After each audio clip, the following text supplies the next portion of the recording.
Good evening, ladies and gentlemen. Happy Thursday. Welcome to the Grand Central Sports Hub. I'm Jay-Z along with Mr. Soriano. Hello. Hello, don't burn yourself. We've already had a myriad of IT issues to start the show this evening. I burned my finger. I had a microphone outage. I have a headset, my primary headset outage. So I'm wearing these freaking earbuds. He's about to light himself on fire. So if we get through a show, let alone the first 10 to 15 minutes, it'll be a freaking miracle. I already have Hank taking apart the couch. All of the cushions are on the floor, and he's already made a fort. And we're not even a minute into the show yet. So I don't know what's going on. How are things out there? You must be warm. You're outdoors and you're wearing a hockey jersey. So, for those of you who don't know. Hey, it's Diamond Dan. There's Diamond Dan. Sorry. I apologize for my delay. It's okay. Mr. Soriano is telling us about wearing a hockey jersey in the summer heat. Please continue. And lighting himself on fire. So, Utah being a desert, it is a dry heat. Dry heat is not really that cool, despite the rumors. It's like 100 degrees. You still sweat. The sun is miserable. So I am cowering in 5 foot by 5 foot shade on my front stoop because Mrs. Soriano, unlike the generations of Mrs. Sorianos before her, does not allow smoking of cigars in the house. So, and your cell phone is on you. Everyone can hear you. Sorry, it's unprofessional on me. Everyone can hear you. Is that a Brendan Lemieux jersey or is that a Froggy Carl Hagelin? Carl Hagelin. Jimmy Vesey for me. For you kids out there, if your childhood hero, you want him to stick around the Rangers, don't let Uncle Mushy get his jersey because he'll be gone by trading day. Yeah, they have that. What's the guarantee, Dan? You had gotten a guarantee on one of those, right? To Fanatics. What? Didn't you get that guarantee? Yeah, so I bought a Rick Nash jersey once. It was on like triple discount, and then he got traded. And what happened? Oh, I sent it back, and they were like, "Oh, we're going to send you a new one." So the discounted one, I got like a legit Brady Shea jersey for nothing, for like $30, which is now also, you got to keep it American. Send that back. I'm going to put it on the wall, right next to all the other jerseys I bought that don't for players that no longer play for the Rangers. There's a lot of those. So we're themed up for our NHL playoff prediction and preview show tonight. Yes, that's why we're themed up here. But before we get to our main segment, we have some reviewing to do of the last couple of days. And last week was our NBA show. Somehow we made it through. I think it was pretty good, thanks to Josh, the Red Sox fan. I mean, he was pretty good. Red Sox fan. He was clutch. Brother really helped us out. He was helped by Mrs. Red Sox fan. Let's call a spade a spade. She's the brains behind the operation. We all know that. But we have a couple things, Dan, that have broken in the last couple of days. Literally broken. A little problem in Rajon Rondo with the Lakers of a broken thumb, and he's out 6 to 8 weeks. So what does that do, just losing him, compared to what we were talking about last week? Well, I think we were one of the issues we were talking about last week was the depth of the Lakers bench. We were saying it's LeBron and 6 other guys, and I mean they do have a deep bench. And Rondo is obviously a veteran, a seasoned professional with playoff experience in a ring. Right, I think with the Celtics, but losing him as a leader, as sort of an adult in the clubhouse, especially in a strange scenario where you're in a quarantine bubble in Orlando at Disney World, that might have a long-term effect on the team, and it might affect them, mentally. But I don't think it will affect their ability to play because he was not Rondo is not a starter. On that team, I don't think, and he's a consummate sixth man at this point in his career. So, does it affect you as a team when your sort of sixth man leader goes down? Yes, but is it going to impact their ability to win games in the West? I don't think so. So not a fatal flaw for them in this case. Correct. Yeah, I would agree. I mean, it hurts them over the short term, especially since games are scheduled to start very soon. At the beginning of the month, and it probably screws up their practice routine. But in a macro sense, I don't think it affects them that poorly. It is a loss, though, I would say. Yeah, no, absolutely. You need your bench in the NBA playoffs. So Zion Williamson today exited the bubble for a family health emergency with intentions to return. But when he returns, he has to quarantine for at least 4 days when he does. So we were talking about how the Pelicans are going to make it into the playoffs because Zion. What happens now? He's going to miss the beginning of the season. Every time you say Zion, my neighbors start to perk up. I know. They're like, already? Now? It's like, didn't you? It was like we were supposed to wait, until the plague was over.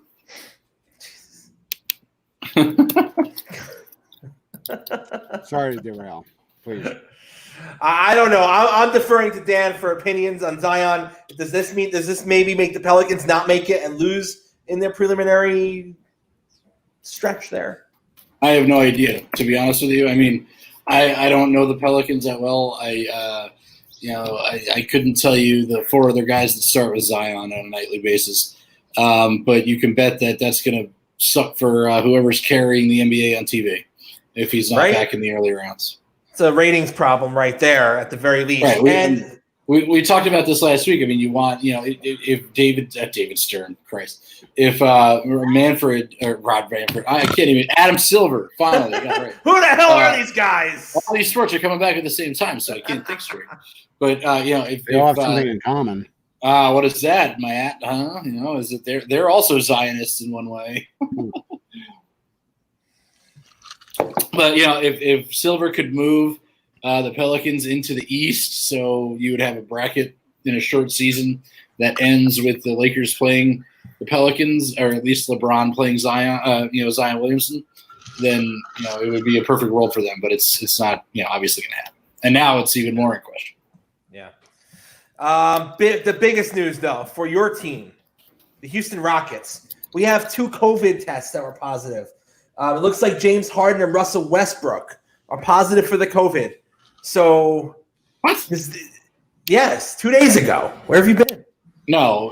It was some other guy, like a role player. No. I have Harden and Westbrook. Did I misread Twitter? Am I wrong? All right, I guess Westbrook does have it, but I'm not worried. You're not worried? They're that good? Well, I mean, those are your 2 best players, obviously, but the Rockets, this is their year. Yeah. All he has to do, what does he have to do? Take 2 negative tests and he'll be back? I'm not worried. It could be quicker or not. So, the first round, you would think they're going to be fine. After that, he should be back, right? They should be back. I'm good. I mean, if these guys, if they're not symptomatic, asymptomatic, right?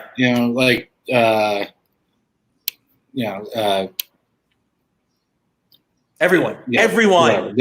I'm not. If he quarantines and plays, follows the procedure, then he'll be back. And these are guys that can, they play basketball for a living, right? They don't need extended practice. They, whatever. So, I mean, we're still a couple weeks away. His 2 weeks are up. Whatever it is, I don't know what the NBA protocol is. So, curveball, but I think the Rockets could deal with it.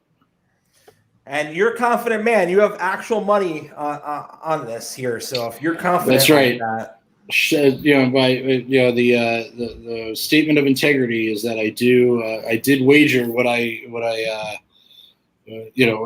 counseled in the Rockets, and I picked the Rockets and the Sixers as the finals matchup at plus 8,000. So that's 80-1 practically, and you can't pass up that value.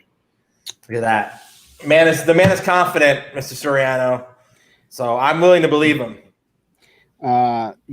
Listen, he he very rarely steers me wrong when it comes to betting. 2 years ago, Pat Mahomes sleeper pick, fantasy football. That was all Greatest sleeper Dan. pick in the history of football. My last pick in fantasy football, that was $1,000 win on a $100 buy-in. All thanks to Diamond Dan. You are welcome. Easiest, fantasy.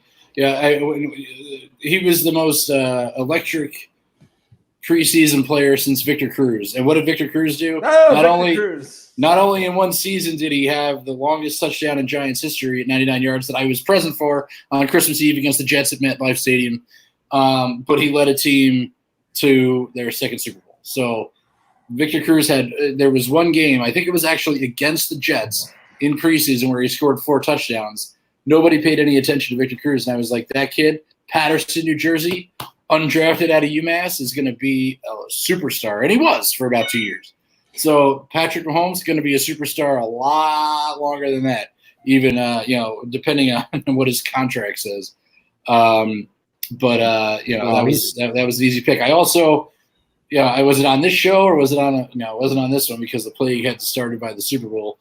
But I picked the first half under and the Chiefs in the under in that game. And, I think it paid for, a couple of car payments for my wife. So, There you go. We need football to come back. So that's what I'm good at. Can't get any better than that. We do. Those games began on July 30th. But before July 30th, exactly a week from today, next Thursday, Major League Baseball opening night. We're just a week away.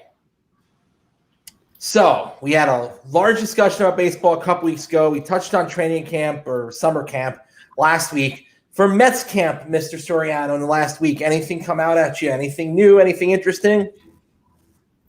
Well, from one set of positive test results to a former positive test result, Alex Rodriguez bringing in Mr. Robert Kraft to his set of investors. So if it's not bad enough that I'm Wait, when did that happen? What's the picture? Today. Robert Kraft? Yeah. I missed that.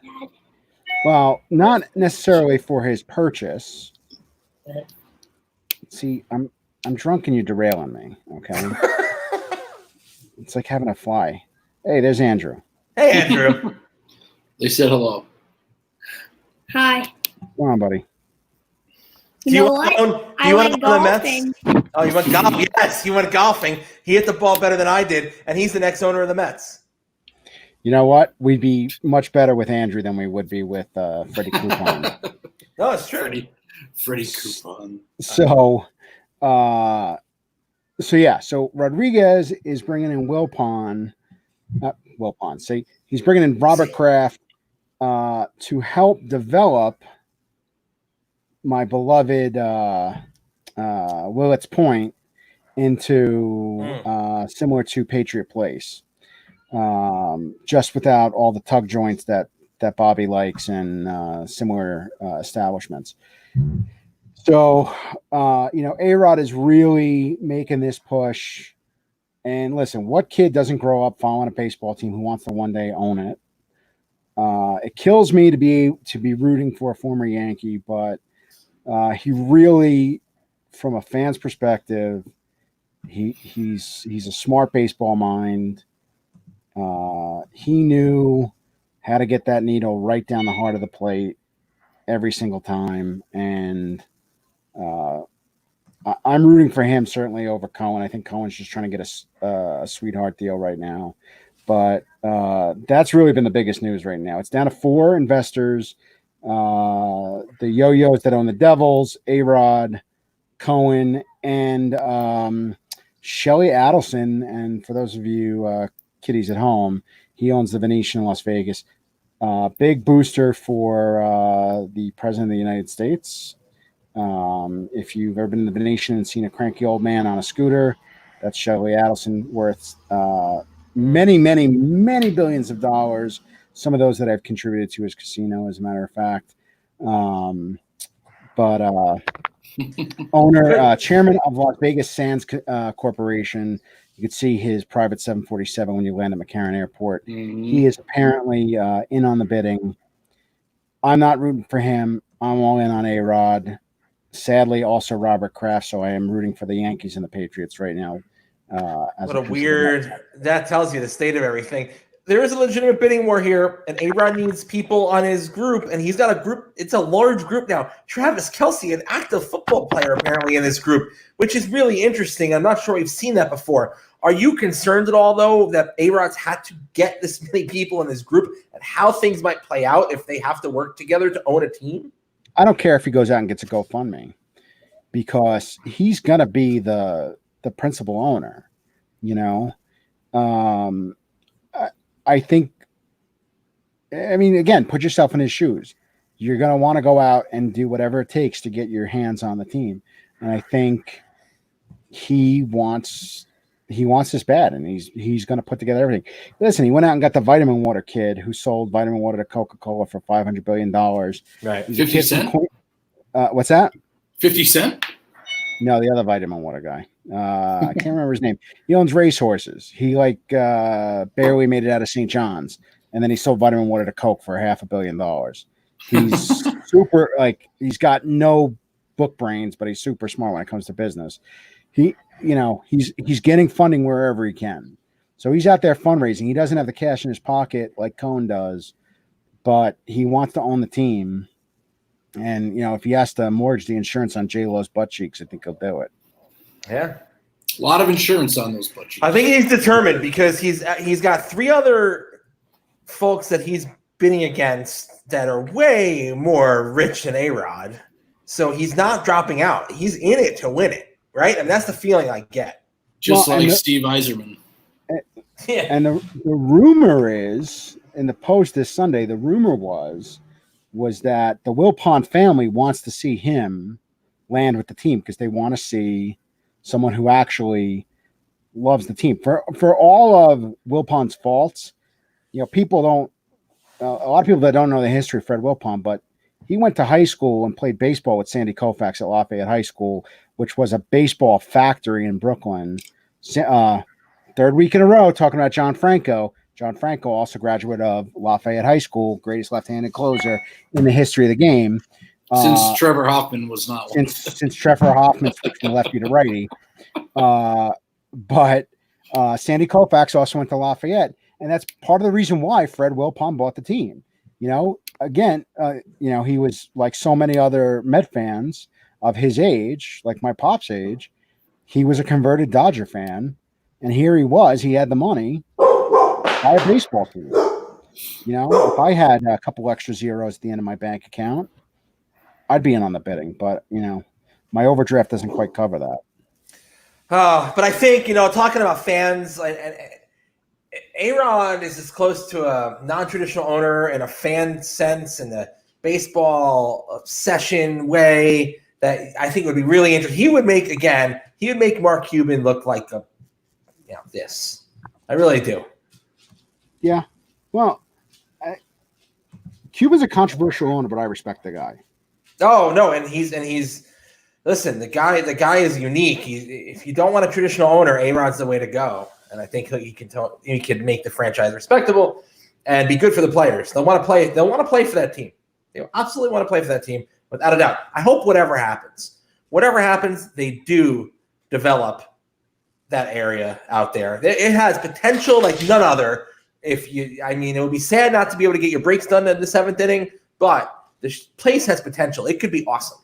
Mush, weren't you born in Flushing? North Shore. Okay, well, you're born in Queens. Don't just. I lived in Queens for 4 years. No, but like right now, you go to a Mets game and you're just going to pull in and you park and you leave, and then you're lucky you don't have problems. But you need like you said, you need some kind of attraction there. It would be huge. It'd be absolutely huge. What do you think the Ice King is? Dude, that's good stuff. My God. Corona. So, Diamond Dan, last week, it looks like for the Yankees here, we've got DJ LeMahieu returning from his COVID next week, so in a couple of days. That's a great sign. He should be ready to go to hit 450 this season. So we finally got Judge on the field yesterday after a stiff neck. And What else did Aaron Judge do yesterday? I don't know how many ribs he has left, but he had a bomb in center field in the first inning of their game, inter-squad game against James Paxton. You know who else hit a first-inning bomb off James Paxton? Giancarlo Stanton? He did. You know who else hit a first-inning bomb off of James Paxton? The whole league last year. Mr. Soriano? Everybody. So it's nice to see James Paxton is his regular self. It's nice to see that Judge was able to jack one to straightaway center, and Stanton hit a laser to left field. Listen, does this mean anything? No. Doesn't mean anything. Does nothing. Right? The Yankees have to play 30 games against the American League East. I mean, right now, Eduardo Rodriguez is going to miss the beginning of the season. He's not going to be the opening day starter for the Red Sox. The Orioles are going to win 9 games. And then, the NL East will be interesting, but like Philadelphia, New York, Miami, Atlanta, I'm still worried about Atlanta. Those are the teams the Yankees have to play. Do you think they care? No. No, and Aaron, the Blue Jays are allowed to play in Toronto the same way. Yeah, that's where they're playing hockey. We're going to talk about that. Yeah, we'll cover the hockey in a minute. They're allowing sports in Canada an exemption, but there's no COVID in Canada. That's actually a good point by Aaron Glasser there. There was one bit of breaking news about home field problems. The Nationals may not be allowed to play at Nationals Park. What was that I saw today? What is going on there? That caught me. Yeah, all I saw was, and I had just opened my bottle of High West Double Barrel Rye. So excellent yes. choice. Made in the great state of Utah, right? Actually by the Crows flight that way a few miles, but a fine selection. Yes, that way that was in honor of you, Diamond Dan. Thank you. They something with the COVID rules in the district, but they might be playing in a AA field. That is insane. That is absolutely insane. The Reds are playing in a AA field, so wow. Good point. Normally playing a AA field. So with that said, baseball starts Thursday. I'm ready. It's going to be weird, but I'm going to watch. We're all going to be watching Thursday. That's just the way it is. What else are you going to watch Thursday night? Thursday of next week and every other day for the next 3 months. I'm not going to watch. I'm going to listen to the sweet sounds of Gary Cohen or Howie Rose. Jason, explain how Major League Baseball is going to be delivering their product to the fan base in this when the games are not on cable. I don't know. How are they going to be doing? You said, isn't there like you can stream. You can stream. Right, you can always stream, but it's obviously they're prorating the price, so you can stream. It's what, $49 for one team and through MLB.TV. Yeah, so if you want to watch your own team, or I don't live in Market, so I can watch the Yankees here in Texas, and Okay, well, do the thing. Great. It's great. So it's just a prorated MLB.TV price. Yeah, like I paid the full rate before the season, so they're gonna offer to refund me. You should have gotten an email. They'll offer to refund you, or you put it toward a credit for next year. I'm cheap, so I took the refund. Well, since the world is going to end this year, I'll just take it now. You might as well, because there won't be a next year. The last season. So looking forward to it. With that said, baseball opening day is a national holiday. We were taking off next week to respect the national holiday of opening day. So, I cannot believe that is next Thursday already. Like it is already July. I know. Wow. That it's means already Mrs. Diamond's birthday is next Friday. So what you're saying is the Yankees better win Thursday, right? The what? Yankees are off on Friday. Friday, they? Yeah. Yeah, but they'll be. I got to be, sober. So you don't have to be sober, but you have no excuse to, celebrate. So right, I can't ignore her for the baseball game. Right, or else you won't have a baseball season. We won't even have a U. Are the Red Sox playing on Friday for Mrs. Diamond? Oh, I don't know. She doesn't care. Okay. And they're going to be so bad. They're going to be so bad this year.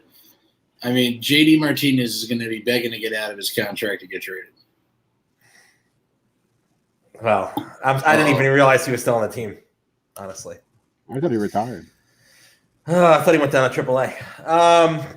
So you know what else starts soon? On August 1st? The reason for the show tonight? Well, the reason for the show tonight is because I like to see you guys. But the resumption of the NHL season, or should we say the NHL playoffs, begin on August 1st. So this is the way we got going on here for the NHL playoffs. Two bubbles going on. One in Edmonton, one in Toronto. So basically, Vegas was in the running, and the NHL was like, oh, there's the virus. We should go to Canada because there's no virus in Canada, apparently. I don't know. Hold on. Tell Eric Frankel, you need to. The Nats are going to move back to RFK for this season. Or they should play at FedEx and rename themselves because the Nationals is racist. They should. They can't change their name, but they're going to play at FedEx in Maryland, where Governor Hogan doesn't care. Correct. How could you? Never mind. We're not going down this road. Well, I thought Maryland was stricter, and then today I learned about the DC thing. So I don't know what's going on. And DC wants to be a state. Let's be serious. Is it true that the Field of Dreams game is still going on? They just kicked the Yankees out of it? Yes. Yeah, because they're now staying in the Central Division. They're staying in the Central Division. It's kind of a shame because that would be cool, but it's kind of awesome because the Yankees are getting screwed out of it. No one's going to watch now. No, I'll watch. People will watch, of course. People won't go, and tickets won't be able to. They won't. You can't go. Why can't you social? Who wouldn't want to go? Why can't you social distance in a cornfield? Huh. Well, it depends on who. It depends on who you spend your time in the cornfield with. Who wants to sit on a bleacher in August and during a tornado? Well, that's a good point too. So the NHL is going to a 24-game team playoff format. They're letting in extra teams. One of those extra teams, the New York Rangers. Why not? They were close. Let them in. Let them all in. Listen, this isn't a regular year. This is very similar to the NBA setup with a little bit of differences for the NHL. So the Eastern Conference is going to be sequestered in a bubble in Toronto. The Western Conference is going to be sequestered in a bubble in Edmonton. I don't know what the fuck you do in Edmonton. What do you do in Edmonton? Toronto's a great city. They're in a bubble. I know they're not allowed to do anything. But let's say hypothetically they were able to go out, have a few Alexander Keiths, get roofied, get lost on the subway, lose their hotel key room. Let's just say that's possible. That story is completely implausible. It's not possible. It never happened. Edmonton. What do you do in Edmonton? I don't know. Rope calves. I have no idea what goes on in Edmonton, but there's going to be hockey going on in Edmonton, I guess. That's what's going to be going on in Edmonton. So as we look at the screen here and I try to set it up I have no idea what I'm doing. Does that work? Does that not work? I don't know. I'm just trying to figure it out. There we go. Rip things off from SNY. You might want to cover up their logo. Listen, they get credit for it. No, that's Sportsnet Canada. Yeah. If I stole it, I gotta give them credit. There are no trademark laws in Canada. These aren't prescriptions. So this is more going to be like really the best we could do here is a first round prediction because there's a tough. It's very difficult to predict, and we could go ahead and throw what we think might win the cup or conference and just go for it. Edmonton has the largest mall in North America. Do they? Too bad it's probably. Did you just have to Google that? No, Mrs. Courtney, the Red Sox fan. How did Courtney? How did you know that? That's not something an ordinary person just knows. Well, women know where shopping malls are. That's very interesting considering there are more people in. That's a sexist comment, Dan. Thank you, Jason. State of New York than there are in the nation of Canada. Good point. Sorry, the Commonwealth. Right? It's Commonwealth realm of what? Of Great Britain. She's it's under the crown. She does shop a lot. There, part of it she admits it. So the brackets. So the top 4 teams in each conference. They do this round robin seeding extravaganza to figure out what's 1 through 4 going to be for what would be their start of the playoffs. So that's what they're going to do while the other 8 teams are battling each other for this round one. 24 minus 8. 8 on each conference. Sorry. I'm just talking one conference at a time. Okay. I'm not good at math. You know that. Don't make me feel bad. Eric says Woodbury is the largest outdoor outlet center. I believe that. That's Woodbury, true. by the way, Woodbury Commons went there for the first time last year in like 20 years. Oh, God. Have a fantastic little bourbon bar. Really? Yeah, right in the middle outside like I think Polo or some bullshit. Fantastic little place to get lost while your kid's in the Disney store. Yeah, it's also the only it was the only outlet center that was included in like Fodor's travel guides for Asians coming to the United States. Yes. But that's so since we obscure. will never let another Asian person into the United States. I feel like we're in like obscure trivia night. They run bus tours from the Holodome off of Holodome. That's where I had my bar mitzvah. Guess what else happened there? Lawrence Taylor stayed there.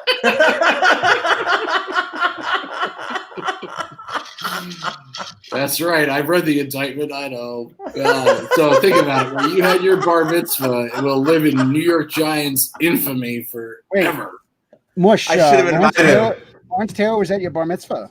I should have invited him. It would have been a rocking time. No, the girls were too old. All right, moving on. Western Conference, ladies and gentlemen. The top 4 teams that are going to play in the round robin are the St. Louis Blues, the Colorado Avalanche, the Vegas Golden Knights, and the Dallas Stars. Looking at these top 4, they're all scary in some way. However, I will say the Avalanche offense is very, very dangerous. And the St. Louis Blues, the defending champion Blues, are still an absolute excellent team with a top-notch goalie in Bennington. Vegas has been great for the last 2 years, and Dallas is shockingly in the top 4, I would say. I mean, they're good. I just didn't expect it. So, if you go to the top 4, these are round robin. It's almost impossible to predict, but it will be interesting to see what happens. Those are for seeding, yeah. So, I would say, though, for the Western Conference, I still like St. Louis quite a bit. If I'm saying who's the best of those 4 teams, I still think it's St. Louis, personally. So what St. Louis did of those 4 teams, 94 points. So they led the Western Conference in points, before the break. They had been 8-2 in their last 10, not that it matters anymore. And they're all around probably the best of those 4, in my opinion. Let's see here. However, again, the Avalanche offense is quite terrifying, and it would be interesting to see what they bring to the table. I think I think St. Louis and Vegas are going to be your 1 and 2 seeds there, and they may very well be your final 2 in the West. I feel like they both have strong offense. I think St. Louis is better overall, better defense. But those are probably your best 2 all-around teams. Yeah. But if Colorado's offense gets hot, they're extremely scary. They're not rounded out yet, but really good young team and very scary offense. And both teams have been to the finals very recently. Yeah, no, absolutely. So, as far as the round 1 matchups here, you've got a sneaky good Calgary Flames team against the Winnipeg Jets team. The 8-9, so they're the 8-9 seed. So, I mean, going into this, they were both on the cusp. So one of those teams wasn't going to make it, right? And they're both, let's see, the Canucks offense at 228 goals this season, the Flames at 210. Their defense was about the same, both giving up 215 or 217. So, I mean, you're talking about an evenly matched series here. A smart man doesn't put any money on this. It's pretty much dead heat. So you can see either way coming out of that. The problem is whoever wins that, they're playing the number 1 seed. So, you're probably dead after the first round if you're Calgary or Winnipeg, personally. You've got Edmonton Oilers, Chicago Blackhawks. Blackhawks are just lucky here. They're the 12th seed, and let me tell you, not the best still. Blackhawks' future is kind of bleak. They're older, a lot of heavy contracts, and they're going to have a rough haul of it the next couple of years. They make it in here against an offensively stout Oilers team that's probably the best they've played in years. They've had a good offense for years, but they have not been able to put it together. I don't see how the Blackhawks win this series. I mean, Matt, I know you have a soft spot in your heart for Chicago, but I don't see it. Where did Coach Mustache land? Is he in Florida? Quinville? Yeah. Did he get hired by anyone yet? I think he did. I feel If like he didn't, if he didn't, I don't know why the Devils would hire Lindy Ruff. Well, so he is the Panthers head coach. So the Devils, not that we're talking about the East, apparently Ruff was their third choice, from what I'm understanding. So there were issues with the other guys, Laviolette and Gallant, either wanting more money or not wanting the Devils, because the Devils apparently wanted them. So what does that tell you? We have an Avalanche fan of the show watching here. So Henry is an Avs fan. And no, they're scary good. I mean, they sneak out. No, they're good there. Canucks and the Wild. So, Vancouver's gotten better off the last couple years. The Wild make it in 10th seed because of the expanded playoffs. I don't have, again, Western Conference, don't have the best insight, but this is probably a Canucks series. These series where you've got teams allowed to be in the playoffs because of this new structure, you could see some strange stuff happen. I mean, everything that happened before the break doesn't matter, right? It just doesn't matter. I will tell you this, though. The Wild defense, not the best. Gave up 220 goals so far this season. Worse than Chicago. So, not the best. Are we picking? Yeah, I mean, if I'm picking the Canucks in this series. Okay. You're talking about the Wild series. Okay. Yeah, Wild Canucks. So, last series, did you think the Blackhawks had a chance? No, so the first series, I think it's the Flames. I think the Oilers are going to demolish the Blackhawks in 3. And I would agree with you, Canucks, but I think it'll be a little bit more competitive. Yeah, I think so. So you've got a Predators, Coyotes. Predators is 6 seed, like Coyotes 11 seed. I think we can all agree that Nashville's bubble popped about a year or two ago, and they're not what they were.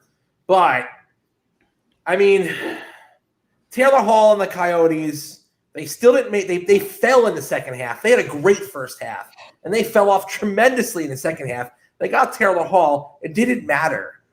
I just don't see the Coyotes pulling this one off, personally. No, impossible.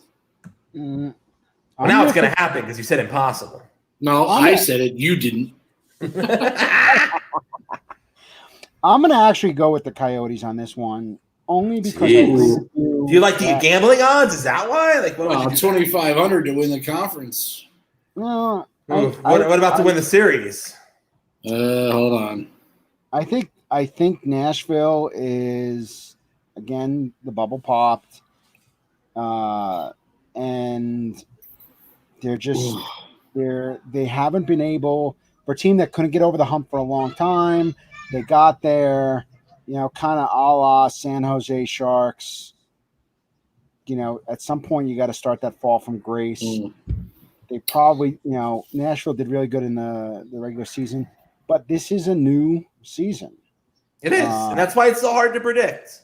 So I'm going to say, they're an 11th seed, but when you look at the East, low seeds still have it's similar to the East.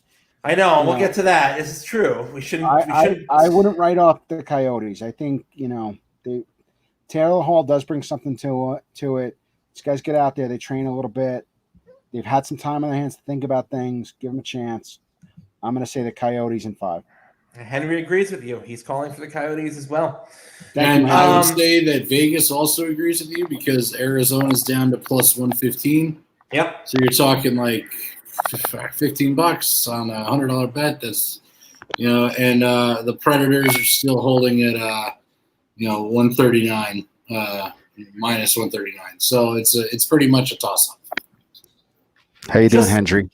Just looking at all of these matchups, at least for the first round, Vegas is being really careful. You can understand that, but they're being really careful with this. So that's what you have for the first round out west. Now, I'm gonna pick just sheer what I think is your best team. I think St. Louis makes it out of the West. As far as a betting man and odds, I need to see what is Dan. Do you have the? Oh no, I got it here. Western Conference. Well, I've got the handy dandy DraftKings app for us up here in the Northeast who head into New Jersey and or New Hampshire. So are the Blues 400? Is that right? Plus 400. Wait, to win what? The conference. To win the conference. I'm seeing plus 400. Just want to make sure I'm seeing something. Probably. Hang on a second. Team futures conference winner. The Blues are 400. Yeah. Vegas is 300, and Colorado's 300. I mean, none of those are the best. None of those are the best bets. Colorado's 350 on the DraftKings. Yeah, I think I go with St. Louis here, both on odds and on just sheer what I think for best team. Mm-hmm. Mr. Soriano. I agree. St. Louis. I mean, this is a tough value play here because there is none. Value. All right. No, I mean, if you want value, you got to stick your neck out on something that's probably not going to happen. Like, or back up and Edmonton.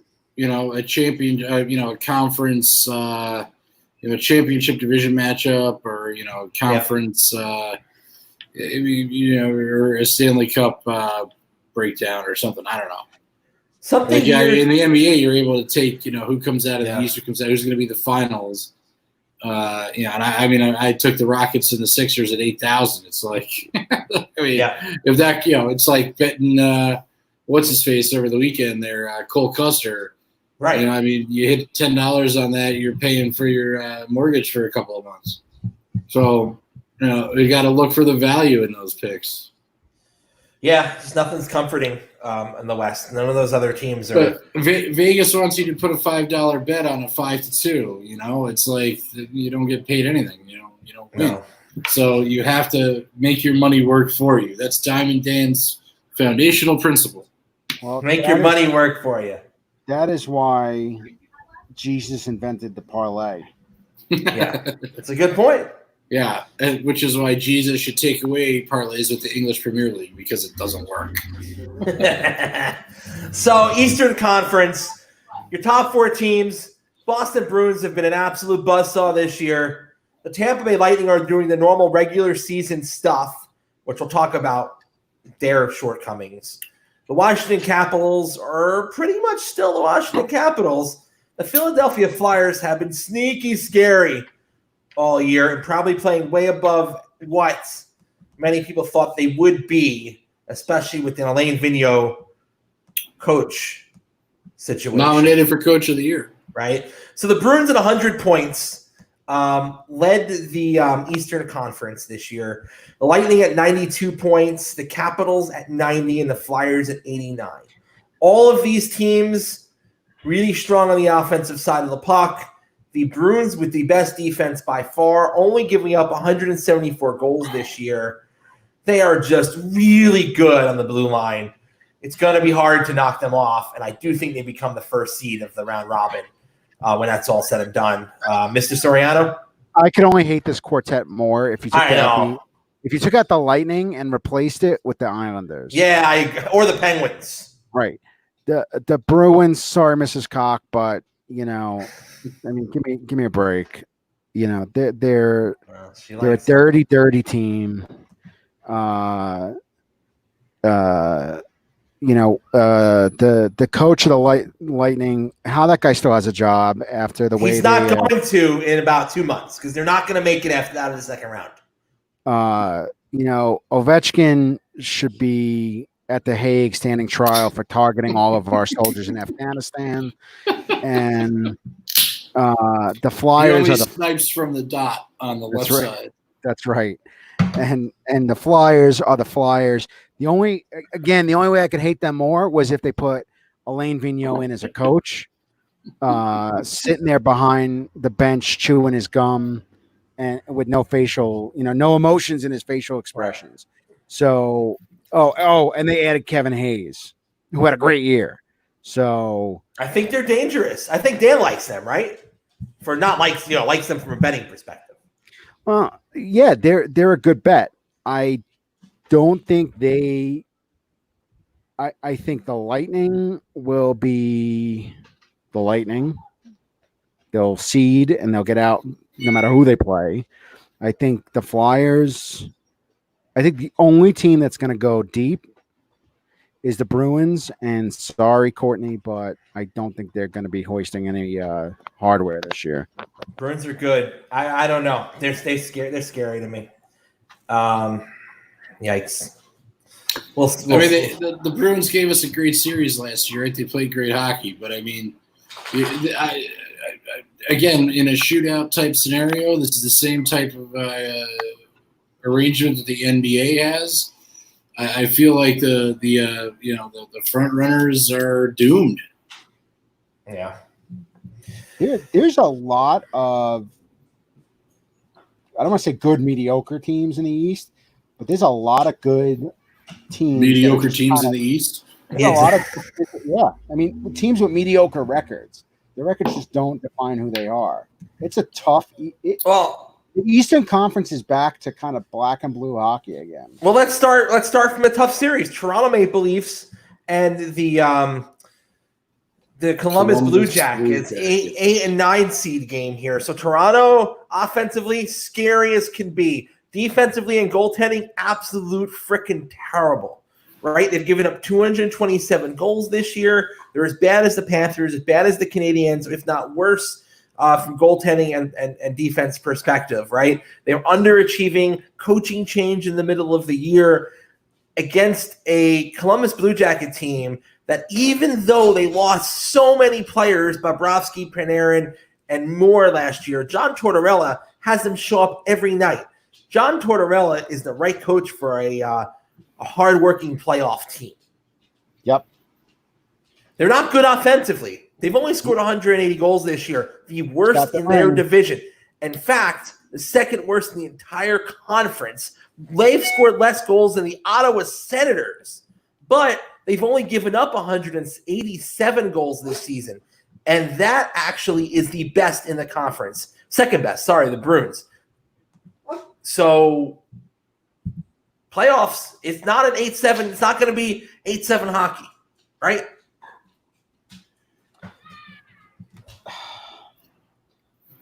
I want the Leafs to win this series. I don't. Why? You hate Canadians? Yeah, I mean, we're playing in Canada. I don't need Canadian teams to win. Well, first of all, I like Tortorella. I don't think – no. Well, hear me out. I don't think they should be playing on their home ice. I want the Canadians – there's no fans. I don't want – I want the Leafs to win this series, but look who suddenly likes John Tortorella. Where were you 4 years ago or whatever? But I think the Jackets win this in 5. I think the Jackets win it, and Jackets are the underdog at plus 140. Good first round bet, I would say. Yeah. Not a big return, but if you could parlay, it's a good one to put in your parlay. I might make mention of that to the bookie. Yeah. I think you should be allowed to do that. That would work pretty well. Dan, anything to add on that one? No, it's a toss-up, whatever. And it is a toss-up. Remind our viewers, all 5 of them, what these are 5-game or 7-game series. These are 5-game series in the first round. So that gets really sketchy. Short, it's an unknown, whatever. Go Columbus. Yeah, no, it's. I think Columbus is going to pull this one out, and Toronto is going to have to retool, pick up a real goalie, and some defense next year. I know a team that has some parts for that. The number 5 seed Pittsburgh Penguins against the number 12 seed Montreal Canadiens. Penguins are the favorite. Montreal being the underdog are plus 190. I just don't think they have a shot at this. Matt, Sacre bleu. I think the Pittsburgh Penguins will probably sweep this. No, well, it's hard to. Well, I thought it was a normal year for me. I was like, oh, it's hard to play in Montreal and blah blah blah, but there's none of that. So, I mean, Montreal might pull out a win, but Penguins aren't. Canadians don't pull out.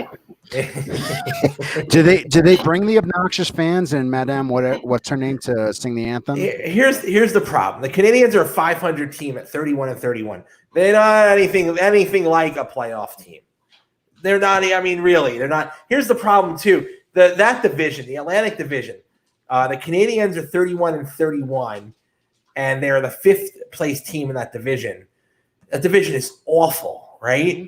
Now in the Metropolitan, the Rangers, second to last, so 1, 2, 3, 4, 6, 7 out of 8. The Rangers are 37, 28, and 5. I mean, Montreal's just not good. That's the problem. They're just not good. They've given up 221 goals this year. They've given up more goals than they've scored. They're a 12 seed. Can we move on? They're terrible. We can move on. This is a case where the expanded playoffs is not the best in some cases. The 7th seed. New Florida. York. What the hell? What do you call the Islanders now? Are they the Brooklyn Hipsters? Are they the Fish Sticks? What? Because they don't have an arena. Where are they playing? Where the fuck are they playing their games? They're the Gowanus Expressway homeless. They live under the Gowanus. Where? No, I don't know. Nobody knows where they're. Well, they're not playing. Well, I'm just a fucking idiot because they're playing in Toronto. But the fact is they don't have a home. They're a team with no home. I know, but I keep forgetting. I was like, where are they playing? I'm like, they're fucking playing in Toronto. Their owners built an arena for them for another team, and they were like, "Fuck it, we'll just put them in Brooklyn."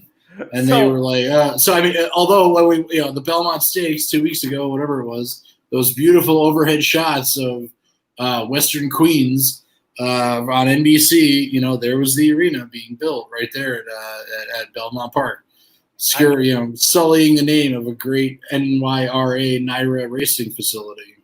This is also. Wait, before I forget, happy Saratoga opening day, gentlemen. Oh, was it? Shit. Today is opening day at Saratoga. Here's and this is a technicality. Belmont Park is not. Yes, Brooklyn and Queens are part of Long Island physically. They're not Long Island geographically. Correct. Those fuckers play in Nassau County. They identify with Long Island. They're moving to Queens, which was their bitch about playing in Brooklyn. Belmont Park is in Queens. It's in the borough. It's a 718. They're now going to be playing in the city.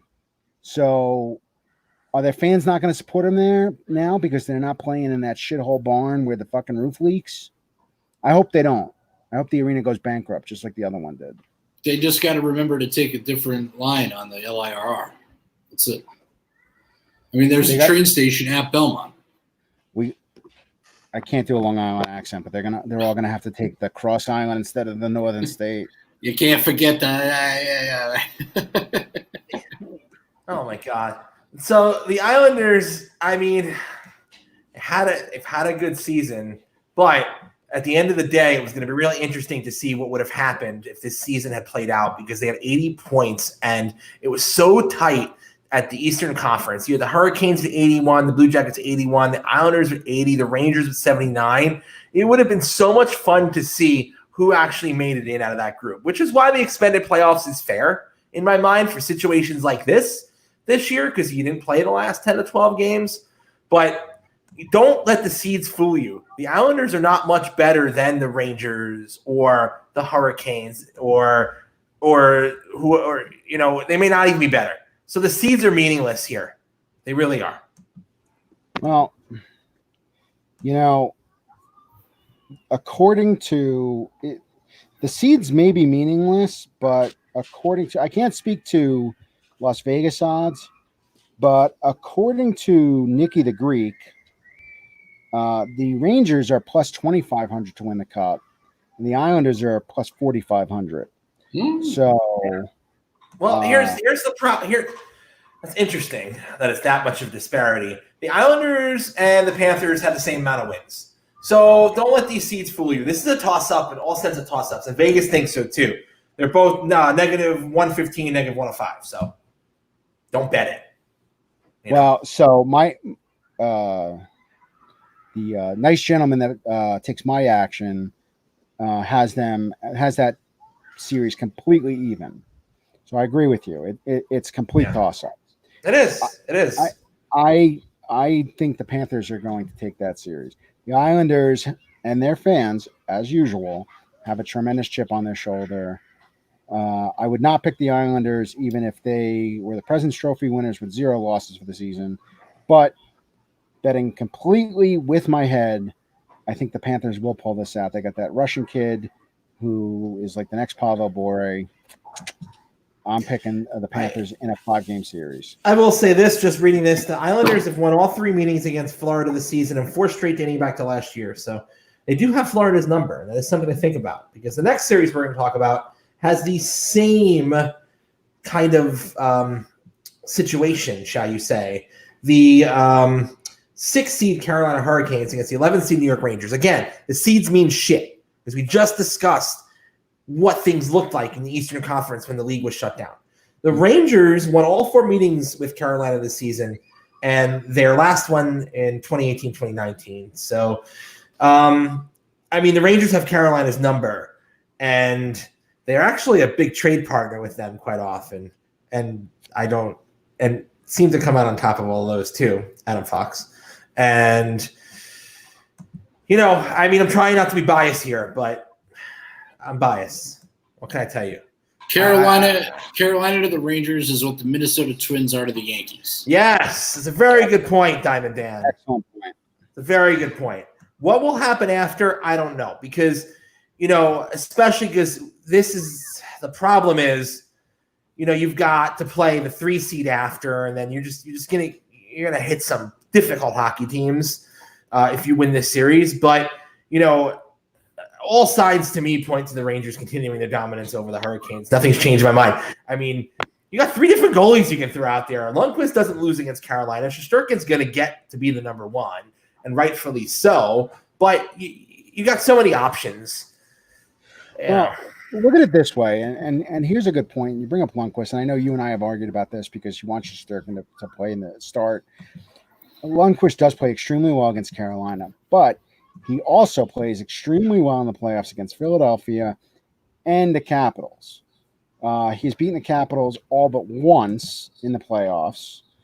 And don't forget, when the Capitals, 5 goals, Mika Zibanejad, several comebacks in that last game that they played against the Capitals just before, I believe it was like March 2nd, before the league suspended. The Rangers can hold it with the Capitals. They also beat the shit out of them in the middle of the season. So, they could play with the big boys. They had their struggles against the Flyers a couple games. It was kind of a seesaw. They can hold their own against the East. They had a rough start to the season, but once those guys gelled, the Rangers have a couple things going for them. One, just what every wife loves, a lot of depth. Keep it deep. They got a lot of good players on that team. 3 goalies, like you said, Shesterkin, Lundqvist, and Georgiev. They've got a very deep blue line, not just the front 6, but they've got guys that they could rotate in and out. And their top 6 forwards are scary good. And they've got Kreider back. They beat the hell out of the Capitals without Kreider. So, there are some real positives there. Plus, one thing, isn't everything going to realign after the first? Yeah, they reseed. So after this they go against the seeding of the round robin. Then after that they reseed. Gotcha. So it gets really muddled after that. We'll have to sit here every round and go over things. I just don't think being like you said, like some of these numbers are a little convoluted as far as the bracket goes. But I think they've got some moxie to them. I don't want to just say this because it's a homer pick, but I wouldn't necessarily count them out. You know, the Penguins are on the downward slide. The Canadians suck. You know, the Islanders don't have a tremendous amount of depth. Same thing with the Leafs. Columbus is kind of a ragtag team. You know, outside the top four, I think the Rangers have a lot of talent. But again, goaltending usually carries you through the playoffs on a run to the Stanley Cup. And, you know, Quinny's got 3 really talented goaltenders, 2.5, that he can rotate through depending on the night. So Rocco loves Michael Haley. So there you go. I love anybody who'll take a swing, specifically Brendan Lemieux. And you need a guy like that. Well, he's going to be suspended at least 1 game to start. Just don't forget. Bleacher Report said today that that's up in the air, whether or not that they're going to enforce that in the playoffs, or whether or not it's going to start when the season starts. Well, it'll be interesting. I mean, if they don't, then lucky for them. But if he's anything like his papa, he could be quite the asset in the playoffs. So Eastern Conference, I mean, I hate to say, I think Boston is just in a different class in this conference. There could be some interesting stuff. I think the Lightning are going to get bounced. I don't think the Lightning make it to the Eastern Conference Finals. I think they're going to get bounced again. They're a weak team when the going gets tough. They skate through the regular season, and they're the same team. I think they're going to have to make some fundamental changes, including a coach and some player changes next year. So I think they're going to get bounced out again. I'd be careful of Philly. I like Boston in the East. I think there's a good chance the East comes down to Boston and New York. Diamond? Well, so you're going to, let's see. Depending on how the seeding works out, I think Philadelphia was scorching hot before the season ended, right? Yep. So Philadelphia will be someone to contend with. I go down to Philadelphia and New York. So Philadelphia for the conference 600. That's not bad. I think that a short run like this is built for a scrappy, young, sort of fuck-it-all team, and the Rangers are That's in the that Rangers. neck of the woods right now. That's They are in absolutely that. They play with sort of stupid abandon, as we had seen throughout the beginning of the season, and I think something like this is built for them. In the same way, it's built for the Rockets in the NBA. Yeah. So, I wouldn't count the Rangers out. I have money on them. I have money on the Flyers. I have money on the Flyers to win the whole ship, and I've got the Rangers to win the conference. So, one way or another, let's hope we get paid. Let your money work for you. That's it. I mean, those odds aren't great, but I mean, when you're talking about value here, I agree with everything Mr. Soriano said, especially about Pittsburgh on the downslide. That 12-5 matchup doesn't mean shit. Wherever it seeds out, I think the Bruins could be in trouble if they get put against the wall. The Capitals are the Capitals, and I'm not. I think this is a replacement for what we lost in the NCAA tournament in March, and anybody can win, and you come out of an 11 hole. I like where that is.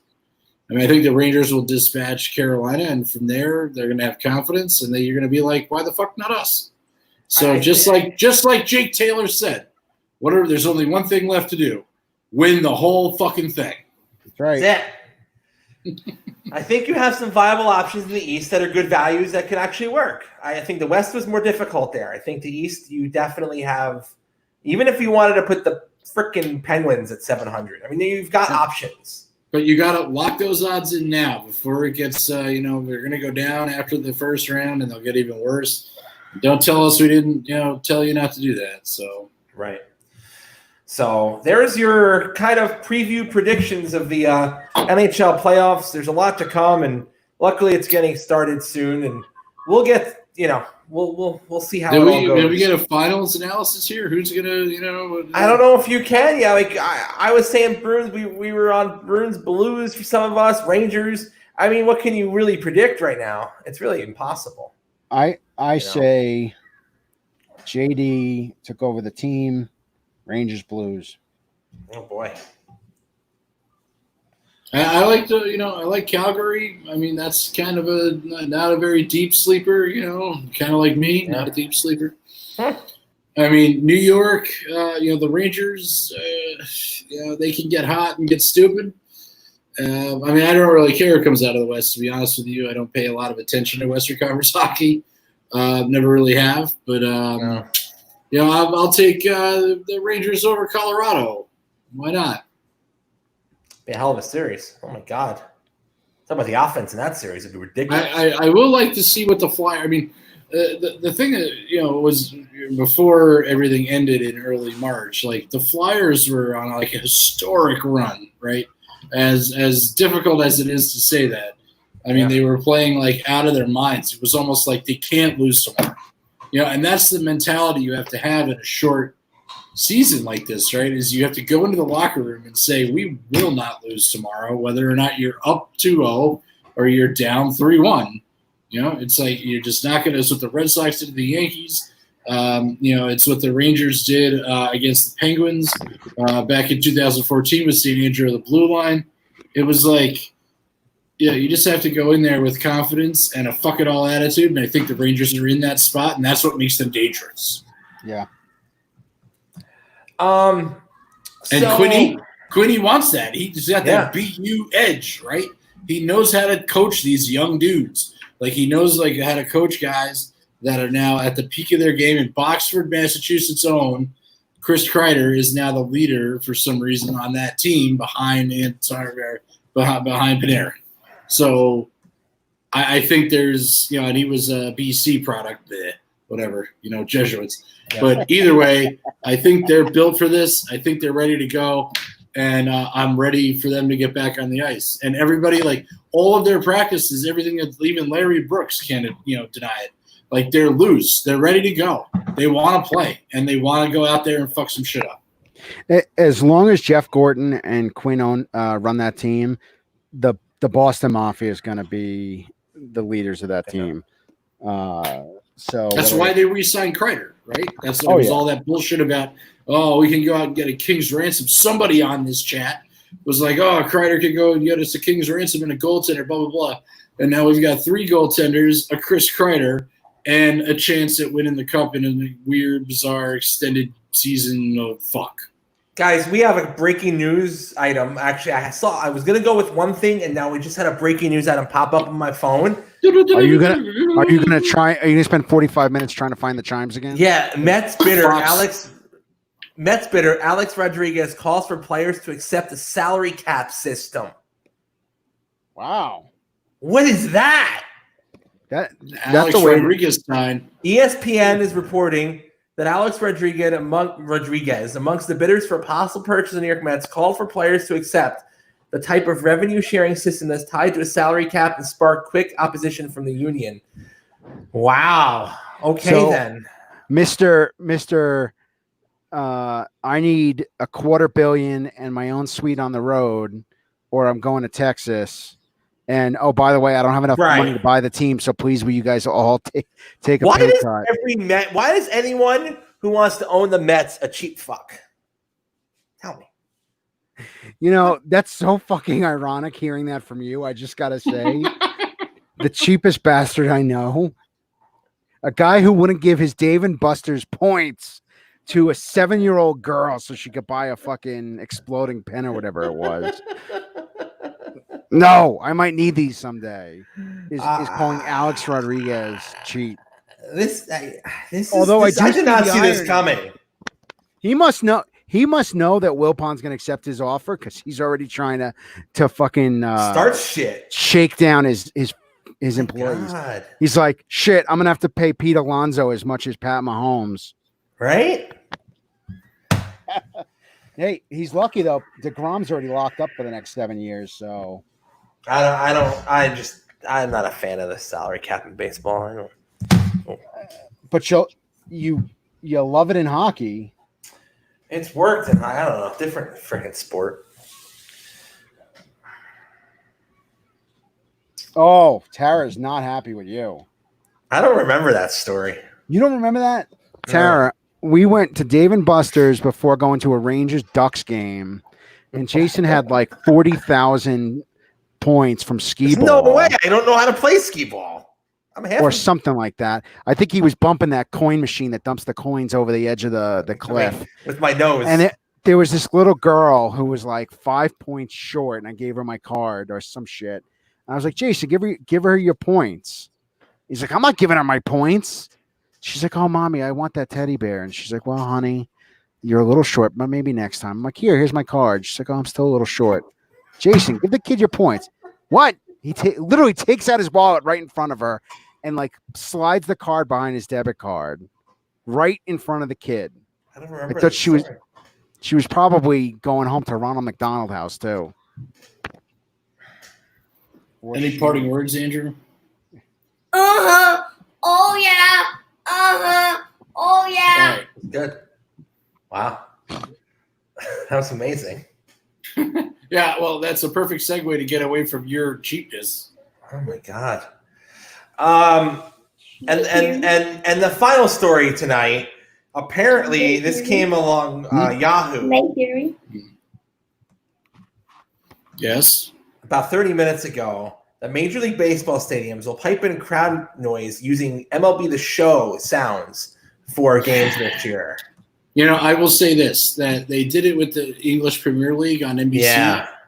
And, you know, it is odd watching, you know, as an American, watching a sport that they play, in another country without sound. And you almost expect there to be, like, responses or, chanting or whatever it is. But it is sort of you could just see there's, like, a kid in the booth that's, like, hitting buttons. Right, like whatever. It's a little disjointed. It's a little odd. I guess the Korean baseball league's doing it too. Well, it's funny you mention that. As far as like piping in crowds, slightly related. I think this is English Premier League. I'm not a big soccer fan, but Dan, are you familiar with Nottingham Forest? Is that that was in Robin Hood, right? Okay, so there was a game last night between Nottingham Forest and Swansea. Yeah, Swansea. Okay. They're in like the AA league. So there's cardboard cutouts of fans at City Field. They are. I can't believe I'm reporting this. This actually made my night. So City Field has the 7 line. They sit out and on the outfield. Yep. So they're doing like cardboard cutouts. At this Premier League game, somebody put up a cardboard cutout of Jeffrey Epstein. Oh my god! And just get out of here. Mixed him in the crowd. This was on I saw this before we got online. This was in Pro Sports Daily. I don't know if he was a supporter of the team, and so he got mixed in. But I think it shows you that American culture, regardless, dominates the world, first of all, and that Jeffrey Epstein has become a meme and a cultural figure here in the United States, for better or worse, especially for the acts that he has been he was accused of perpetrating. But the great thing about English, especially soccer at like the second level down, is that they don't give a fuck about anything. So, like, if you remember, in South London, there was a terrorist attack about 2 or 3 years ago, and there were 3 terrorists walking down a street, and people that were in the pub in this neighborhood, like, came out and started throwing kegs at them. Like, they were, like, pulling shit off the walls and, like, throwing things at people that were shooting, like, I wouldn't call them people, but, they were shooting AK-47s at them. And one guy steps up and goes, "Fuck you, I'm Millwall." which is like the South London hard scrabble, like working class, blue collar neighborhood in London. And the guy thought he was bulletproof because he was probably drunk and he was throwing a full beer keg at a terrorist. These are the kind of people you're dealing with. That's amazing. Yeah, It is. God. It's a great story of resilience and courage. How did we get there from artificial crowd noise in baseball games?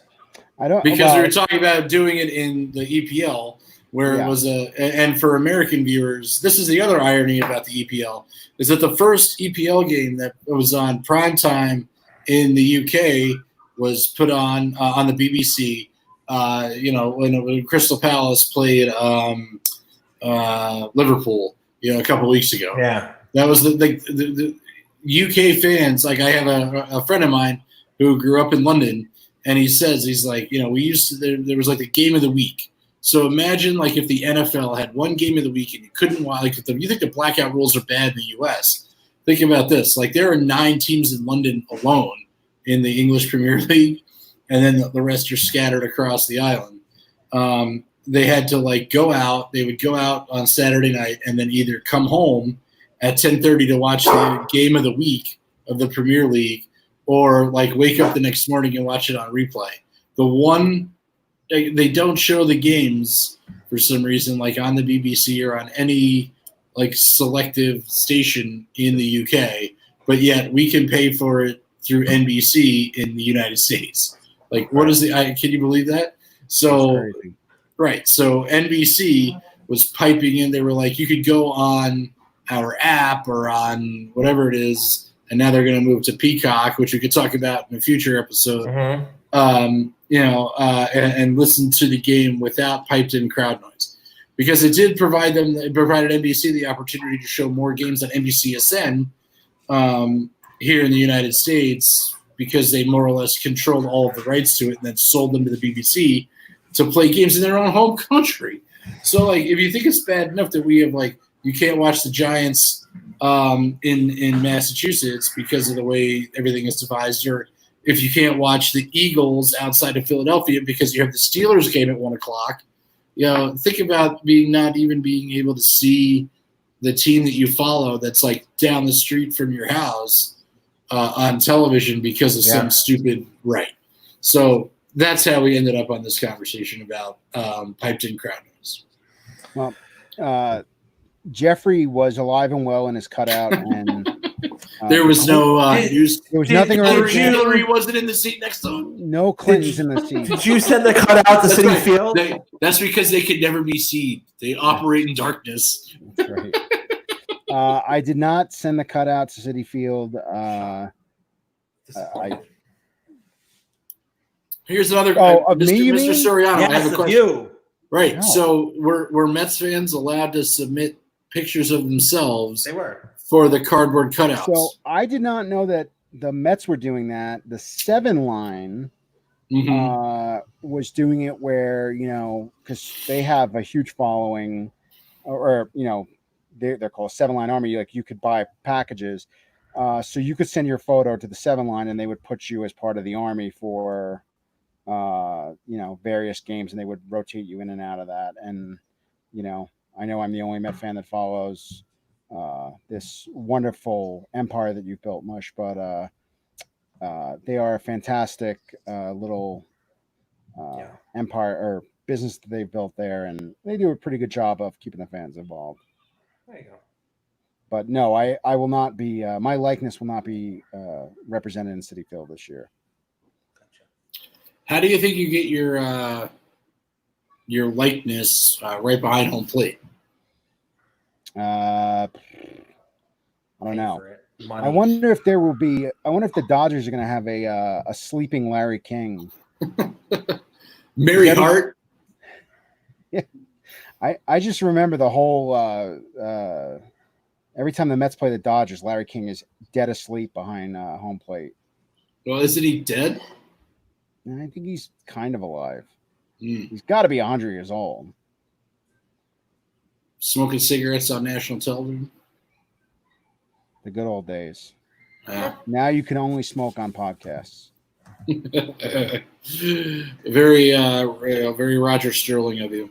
Yes. Well, just to bring this full circle, honestly, if we're not playing with fans in the stadium, I'd rather use it for a time where we could then hear unique things in If the you're field, not playing with conversations. fans, you're playing with yourself. Exactly. So piped in noise doesn't work for me. It might help the players though. I think it's disingenuous. That brings up a good question about the NHL playoffs, though. Will the Rangers have their goal song? I haven't heard about that. Yeah. And Good will question. there be a Pot Van Sucks chant? Play. Will there be a Pot Van Sucks chant in Toronto? I mean, you got to make the players feel at home. You know how I feel about the Pot Van Sucks chant. I know you do. Ridiculous. Will there be somebody at Citizens Bank Park throwing batteries at the opposing bullpen? I hope so. I mean, that's the way to make it happen. To flip them. Needs to happen. So again, next week's opening day for baseball. We'll take the night off so you can enjoy it. Make yourself some hot dogs, sabrettes, right? Sauerkraut. Nathan's works. Boar's Head. That's acceptable. That's about it. The trifecta of hot dogs right there for opening day next week. Mary fuck kill hot dogs. What do we got? Of those three, man, I don't know who I take out. Matt is the hot dog, really the hot dog aficionado. So you're gonna have Boar's Head, Nathan's, Sabrett.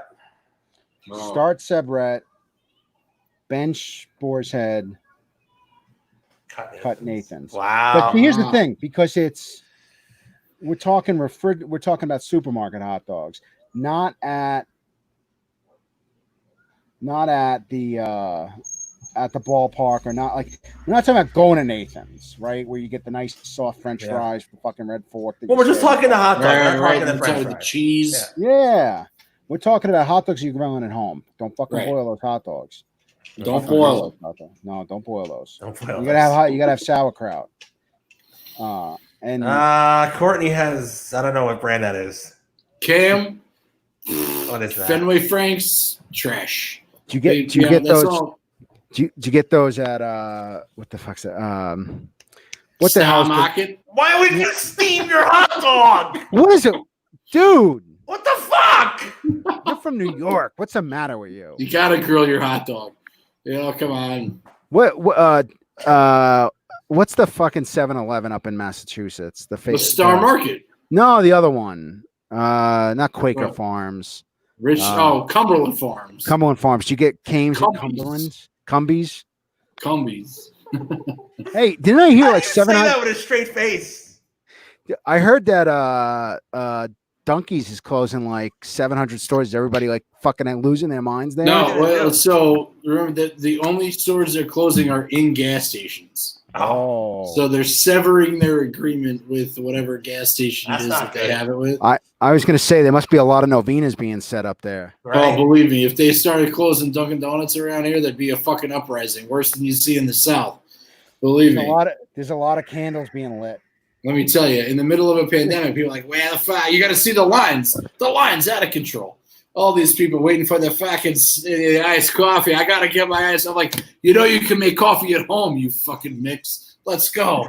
Jesus Christ. You can buy coffee from the supermarkets. Come on. Get the hell out of here with that. No, I mean, if sausage, one thing, whatever.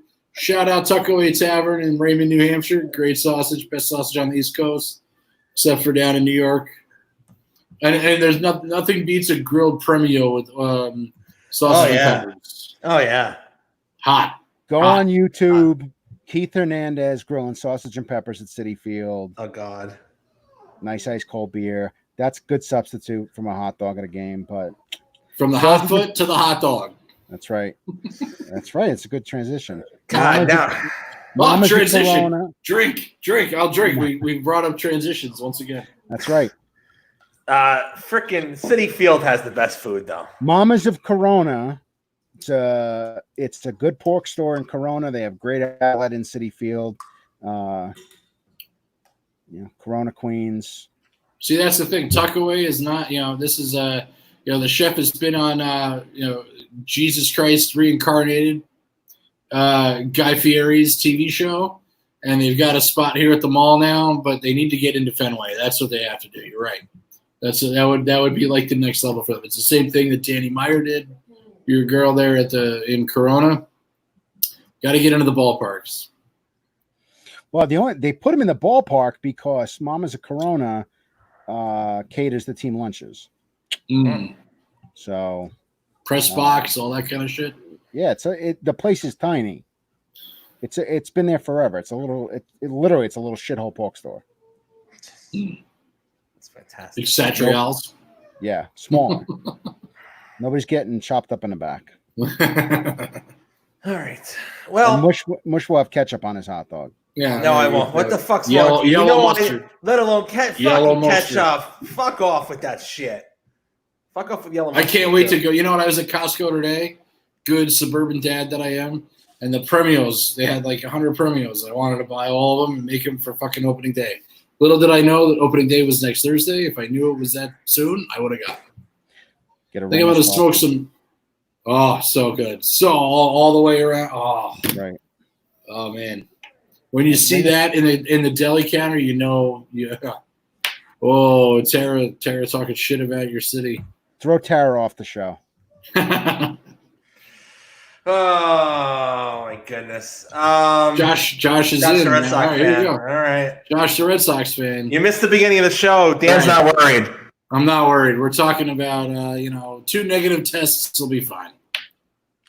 If Jimmy Johnson in NASCAR could come back after 2 negative tests and race after 1 weekend, Russell Westbrook will be playing in the first round of the playoffs. There was some breaking news out of racing today, by the way. I'm surprised you guys didn't mention it.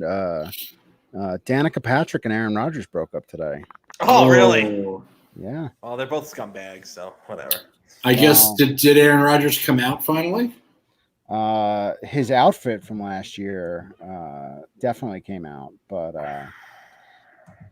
she's not my favorite of his ex-girlfriends. No, she's not the best. Olivia Munn. She will forever be my favorite ex-Mrs. Aaron Rodgers. Yeah. So, but yeah, Danica is riding in a single passenger vehicle again. All right. It didn't go very well the first time she did. No, it did not. That's about. You sound like you NASCAR's coming to Texas this weekend. It is. I'm not going because it's going to be 576 degrees, and I'd rather catch the COVID. Actually, I can do both. Are they having fans? Yeah, they're having fans. Like, I don't know, like freaking 30%, something like that. Yeah. I tried to actually look for tickets. You can't. They're sold out. So.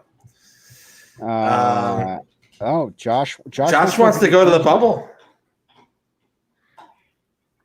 Wait, what is this? He wants to go as a reporter for us. I bet if you were to,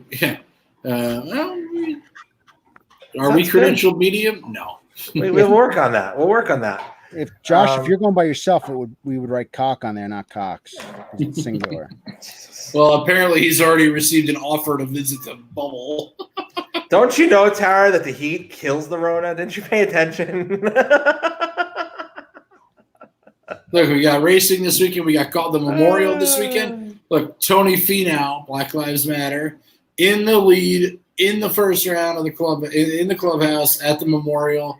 Great golf. Tiger in the field this weekend. How do you think Tiger's going to do? I mean, he finished his round at even. A lot of guys. I think Finau's in it -4, 4 under par, 5 under par, whatever it is. I mean, you got a big field there. You got Rory. Finau, you got Gary Woodland, who won the U.S. Open last year. Tiger's in the mix. I think it's going to bring people back to golf. So again, no fans at Murrayfield, but even they wouldn't even let Jack Nicklaus go to his own course. They got to interview him from his fucking house. That'll probably change on Sunday. But I mean, these are normal events that American men are used to seeing on television, right? The Memorial, bam, Jack Nicklaus. They're going to redo the course next year. They're talking about that. This is a Thursday in July, and you've got golf. You've got racing. You've got baseball next week. You've got hockey. You've got basketball. and you got soccer if you're into that. It's all slowly coming back in a way that I don't think people expected to at this point in the year, especially when, college sports, you got, some of the D2 leagues are bagging out sports for next year. Look, we're not giving out credentials here. I don't know. That rumor got started. The Power 5 conferences in college football want to play themselves, right, just to keep it alive. And that's mainly because Ohio State doesn't want to play Oregon next year. But aside from that, we're trying to keep the, consistency of sports now in line. I would absolutely do a show from Monterey just to go to Monterey. I don't even want to go to the Open. I don't even want to go to the Open. We might have our first remote show in a couple of weeks, though. So keep that in mind. Yes, it would be. It may be a very interesting show. I will not be remote where you are. No, but you're more than welcome to join. That would be very sad. I mean, it won't be the same without you. I'm sure it won't. It might be. There will be no moral compass. Are you saying you're the moral compass? If you're my moral compass, then I am just out of line. Yeah, seriously. It might be live from the El Cortez. Oh, now the pressure's on, man. So again, next week baseball. So there's another thing. You can live bet at the El Cortez right now. You can bet on sports in Las Vegas. We are, Okay, first thing, no, it will not be at Seth's house because the basement, we have to social distance. There's not enough room. And then I'm not doing it from my bathroom. Jesus. So next week again, MLB opening night, no show, enjoy it, have fun, kick back, relax. The week after is a standard show on the 30th of this month, and then we'll have a special thing maybe a few days after that, if you're lucky. Two assholes go to the COVID epicenter in the United States. Well, one of them lives there right now, so he'd be escaping COVID. What difference is it from where I currently live to where we're going to be going? Yeah. Seriously. Okay. Take care of yourself and each other. As you do that. Have fun. Enjoy. We'll catch you back here next week at the Grand Central. No. Sports. Oh, in 2 weeks. 2 weeks, Mr. Fielding. 2 weeks. 2 weeks. Enjoy your opening day, America. You earned it. In 2 weeks on the Grand Central Sports Hub. Good show. Goodbye. Boys. Bye.